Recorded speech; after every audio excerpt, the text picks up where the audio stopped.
Comme chaque samedi, nous ouvrons le magazine Jeune Afrique qui cette semaine publie un sondage sur les jeunes Africains et leurs aspirations. Un sondage réalisé dans 16 pays d'Afrique subsaharienne.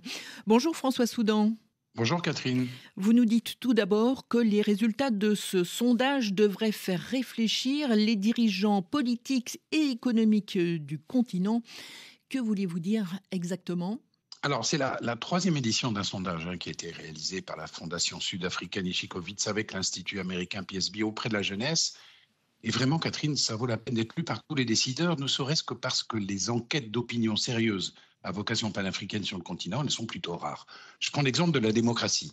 60% des jeunes interrogés dans les 16 pays estiment que le modèle occidental de démocratie ne convient pas à l'Afrique et qu'il revient aux Africains de créer leur propre style, leur propre structure de gouvernance démocratique, avec une proportion grandissante de jeunes qui non seulement jugent que dans certaines circonstances un gouvernement non démocratique préférable, mais qui manifestement croient de moins en moins aux élections, puisqu'ils pensent à 64% que pour provoquer un changement politique dans leur pays, une action non pacifique, c'est-à-dire éventuellement violente, est parfois nécessaire. L'ennemi numéro un de ces jeunes, Catherine, ça n'est pas le chômage, ça n'est pas les inégalités, c'est la corruption. Elle révulse 83% d'entre eux, avec un acmé de 90% au Nigeria, au Cameroun, qui pensent que leur gouvernement, leur police, le monde des affaires sont gangrénés par la corruption. Enfin, Catherine, il y a les libertés pour cette jeunesse. Ce qui compte avant toutes les autres libertés, c'est celle de l'accès à l'Internet, érigé au rang de droit fondamental de l'homme par 80% des jeunes. Autre thème abordé dans ce sondage, l'influence exercée par les pays étrangers sur les jeunes Africains, dont les préférences vont à deux géants, les États-Unis et la Chine. Tout à fait, la Chine étant aux yeux des jeunes interrogés le pays considéré à la fois comme le plus influent et celui dont l'influence est jugée la plus positive, suivi par les États-Unis et deux institutions qui manifestement ont plutôt bonne presse, l'Union africaine et l'Union européenne. L'image de la France reste globalement bonne dans les pays anglophones, mais elle se dégrade chez les francophones. Environ la moitié des jeunes Camerounais et Gabonais estimant que son influence est chez eux négative. Quant à la Russie, elle peut, au vu de ce sondage, se satisfaire du partage de son narratif en ce qui concerne la guerre en Ukraine.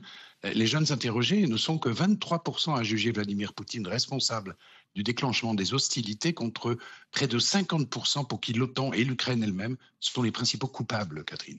Enfin, il y a ce constat que vous jugez préoccupant, François Soudan, c'est le désir d'émigration des jeunes Africains. Que disent les chiffres à ce sujet ?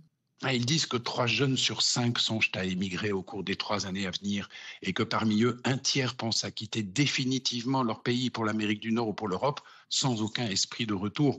Alors, il y a 2 pays qui se distinguent par le pourcentage particulièrement élevé, 85% de jeunes exprimant un désir d'émigration. Le Nigeria, ce qui est somme toute cohérent avec la vision très pessimiste des jeunes Nigérians quant à leur avenir, et la Côte d'Ivoire, ce qui l'est beaucoup moins quand on sait que 72% des jeunes Ivoiriens qualifient par ailleurs de bonne leur qualité de vie et que la majorité d'entre eux se disent afro-optimistes. En réalité, c'est une incohérence qui n'est qu'apparente. Vous savez qu'une bonne partie de la jeunesse, migrer, ça n'est pas forcément fuir la misère, c'est aussi rechercher ailleurs une nouvelle chance de vie, échapper à la tutelle des aînés, échapper aux pesanteurs sociales et tenter l'aventure du grand large en hommes et en femmes libres.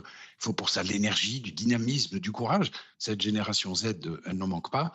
Le fait que pour la majorité de celles et ceux qui la composent, l'Afrique ne soit pas le lieu où elle imagine s'épanouir, c'est ça qui devrait faire réfléchir avant tout collectivement les dirigeants du continent, Catherine. Merci François Soudan. Cet article est à retrouver sur jeuneafrique.com.